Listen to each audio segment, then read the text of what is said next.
आरोग्य विभागाअंतर्गत राष्ट्रीय नागरिक आरोग्य अभियान मनपा नागपूर अंतर्गत आरोग्य विभाग महानगरपालिका नागपूर यांच्या नियंत्रणाखाली एकात्मिक आरोग्य व कुटुंब कल्याण सोसायटी मनपा राष्ट्रीय नागरिक आरोग्य अभियान 15वे वित्त अंतर्गत कंत्राटी स्वरूपात पदे भरावयाची आहेत. MBBS पदाची 15/5/2025 व BMS उमेदवारांची 16/5/2025 रोजी घेण्यात येणार आहेत. इच्छुक उमेदवारांनी आपल्या शैक्षणिक अर्हतेचे मूळ कागदपत्र व झेरॉक्स संचासह मुलाखतीस्थळी उपस्थित राहावे.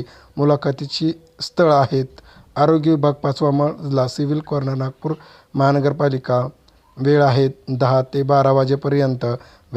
वैद्यकीय अधिकारी व्हॅकन्सी आहेत 42 आणि दुसरी व्हॅकन्सी आहेत पूर्णवेळ वैद्यकीय अधिकारी व्हॅकन्सी आहेत 5. तुम्ही इच्छुक असाल तर या ठिकाणी ॲप्लिकेशन देऊ शकता.